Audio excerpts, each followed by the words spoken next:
शाहरुख खान की दीवाना फिल्म की रिलीज के वक्त क्या हुआ था, ये कहानी बड़ी दिलचस्प है। मैं आज ये कहानी यहाँ आपके साथ साझा कर रहा हूँ और ये कहानी हम उसके प्रोड्यूसर गुड्डू धनोआ के नज़रिए से जानेंगे।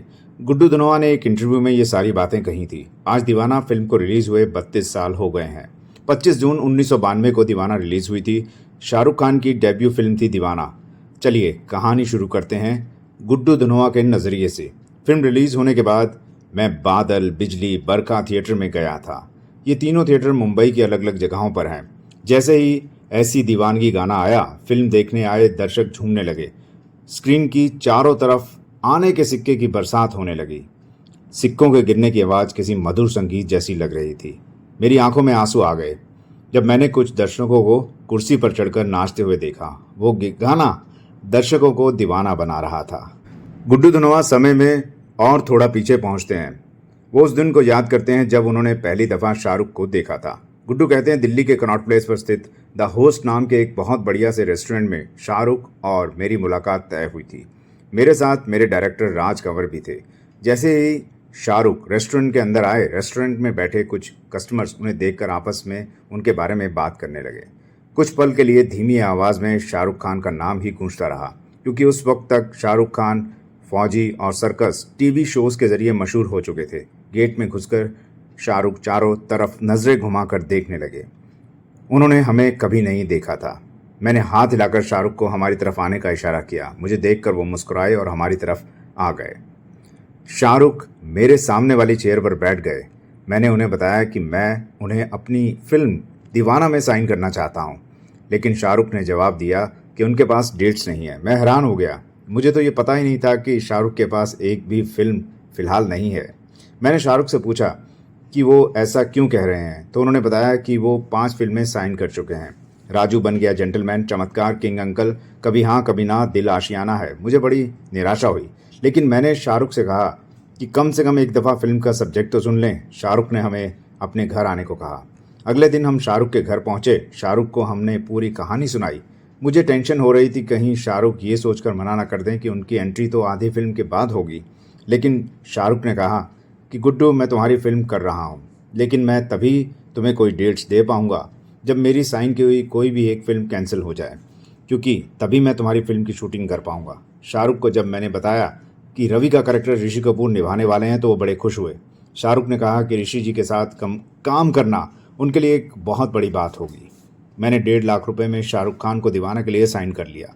उस ज़माने में किसी नए एक्टर को इतना अमाउंट देने के बारे में कोई सोच भी नहीं सकता था। मैंने शाहरुख को 11,000 रुपये बतौर साइनिंग अमाउंट दिया, लेकिन मुझे टेंशन हो रही थी कि शाहरुख मेरी फिल्म की शूटिंग के लिए डेट्स निकाल पाएंगे या नहीं। किस्मत से राजू बन गया जेंटलमैन की शूटिंग कुछ दिन के लिए कैंसिल हो गई और शाहरुख के पास 20 दिन का समय हो गया। अगले दिन ही दीवाना की शूटिंग स्टार्ट कर दी गई। दीवाना साल 1986 में आई तमिल फिल्म वसंत रागम की रीमेक था। उस फिल्म को S.A. चंद्रशेखर ने डायरेक्ट किया था। पहले वही दीवाना भी डायरेक्ट करने वाले थे। उसी वक्त वो इंसाफ की देवी फिल्म भी डायरेक्ट कर रहे थे। वो फिल्म मेरे पार्टनर ललित कपूर की पत्नी शबनम प्रोड्यूस कर रही थी। उस फिल्म में जितेंद्र और रेखा काम कर रहे थे। अरमान कोहली भी उस फिल्म में थे। शबनम जी ने मुझे दीवाना में अरमान कोहली को साइन करने की सिफारिश की थी। उस वक्त मैंने अरमान कोहली को साइन कर भी लिया था, यानी शाहरुख से पहले अरमान कोहली दीवाना के हीरो थे। मगर किसी वजह से शबनम जी के साथ अरमान कोहली का झगड़ा हो गया। उन्होंने अरमान को अपनी फिल्म से निकाल दिया। कुछ दिन बाद अरमान के पिता राजकुमार कोहली ने मुझे फ़ोन करके बताया कि अरमान दीवाना में भी काम नहीं करेगा। मैं दुविधा में फंस गया। इसी दौरान मुझे शेखर कपूर के साथ मणिरत्नम की फिल्म अंजलि के स्पेशल इफेक्ट्स देखने चेन्नई जाने का मौका मिला। मैंने फ्लाइट में शेखर कपूर को अपनी दुविधा से रूबरू कराया। उस वक्त शेखर कपूर ने मुझे शाहरुख खान को दीवाना में कास्ट करने की सलाह दी थी। चेन्नई से लौटते ही मैंने शाहरुख खान से कांटेक्ट किया और उसने मुझे दिल्ली आकर मिलने को कहा। तब वो दिल्ली में ही था। इसी बीच S.A. चंद्रशेखर भी फिल्म से अलग हो गए और उनकी जगह दीवाना डायरेक्ट करने के लिए मैंने राज कंवर को साइन कर लिया। हम दोनों साथ में शाहरुख से मिलने दिल्ली गए थे। शाहरुख से मुलाकात कैसी रही वो मैं आपको बता ही चुका हूँ। दीवाना की शूटिंग के दिनों को याद करते हुए गुड्डू धनोआ ने और कुछ दिलचस्प कहानियाँ उस इंटरव्यू में बताई थी। वो इस प्रकार हैं। हमने नटराज स्टूडियो में एक बड़ा महंगा सेट तैयार कराया था। उस दिन हम काजल यानी दिव्या भारती को बर्थडे पार्टी का सीन शूट कर रहे थे। उस एक सीन में फिल्म के कई मुख्य कलाकार थे, लेकिन शूटिंग वाले दिन सुबह मुझे पता चला कि शाहरुख तो चमत्कार की शूटिंग के लिए गोवा में है। मेरे लिए बहुत बड़ी मुसीबत थी, क्योंकि इतने सारे एक्टर्स को फिर से एक साथ जमा करना मुश्किल हो जाता। मैं फ़ौरन गोवा के लिए निकल गया, किसी तरह शाहरुख को साथ लेकर लौटा। फिर हमने आराम से वो सीन शूट किया। हालांकि मेरे पार्टनर ललित कपूर ने मुझे बताया कि शाहरुख को अपनी कुछ कॉस्ट्यूम्स पसंद नहीं आई थी। दीवानगी के लिए नदीम शुरन को बेस्ट म्यूजिक डायरेक्टर का अवार्ड मिला, शाहरुख को best male debut award, Divya Bharti को Lux new face of the year की ट्रॉफी और तेरी उम्मीद तेरा इंतज़ार गीत के लिए समीर को बेस्ट लिरिसिस्ट अवार्ड मिले थे। कुमार सानू को सोचेंगे तुम्हें प्यार गीत के लिए बेस्ट मेल प्लेबैक सिंगर का अवार्ड मिला। ऐसी दीवानगी पहला सॉन्ग था जो हमने रिकॉर्ड किया था और उस सॉन्ग ने धूम मचा दी थी। यानी कॉस्ट्यूम्स, लोकेशंस मायने नहीं रखती जब कोई फिल्म चलनी हो तो। दीवाना हमने शाहरुख खान की बाकी 5 फिल्मों से पहले कंप्लीट कर ली थी। मैं जल्द से जल्द इसे रिलीज़ करना चाहता था, लेकिन इसी दौरान मुझे पता चला कि शाहरुख नहीं चाहते कि दीवाना पहले रिलीज़ हो।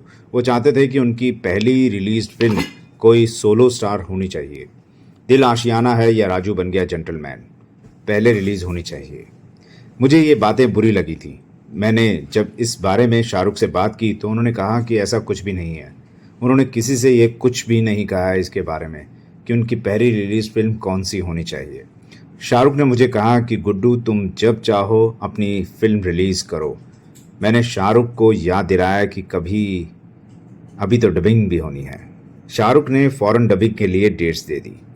मनमोहन देसाई फिल्म दिल्ली और यूपी में रिलीज़ करना चाहते थे। उन्होंने कहा कि हमें फिल्म की एडिटिंग बदलनी चाहिए। काजल को फिर से रवि के साथ जाना चाहिए, ना कि राजा के साथ जाना चाहिए। यानी मनमोहन देसाई चाहते थे कि ऋषि कपूर का जो करैक्टर है रवि आखिरी में मरे नहीं बल्कि राजा मर जाए, लेकिन मैंने मना कर दिया।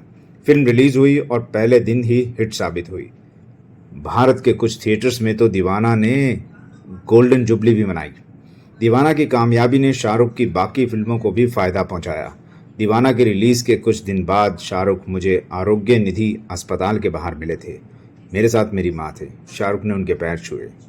तो इस तरह ये दीवाना की पूरी फिल्म कंप्लीट हुई और किस तरह दीवाना उनके लिए एक कैरियर की शुरुआत और हिट साबित हुई। बॉलीवुड डायरीज़ में एक और कहानी लेकर जल्द आपके साथ रहूँगा मैं। अब वीर दमन को दीजिए इजाज़त। आपको आज की कहानी कैसी लगी कमेंट में ज़रूर बताइएगा, और अगर आपने हमारे चैनल को सब्सक्राइब नहीं किया है तो हमारे चैनल को सब्सक्राइब कीजिएगा और इस वीडियो को लाइक कीजिएगा।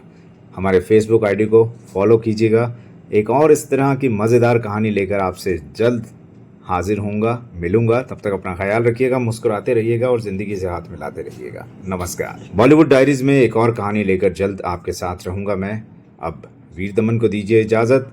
आपको आज की कहानी कैसी लगी कमेंट में ज़रूर बताइएगा, और अगर आपने हमारे चैनल को सब्सक्राइब नहीं किया है तो हमारे चैनल को सब्सक्राइब कीजिएगा और इस वीडियो को लाइक कीजिएगा। हमारे फेसबुक आईडी को फॉलो कीजिएगा।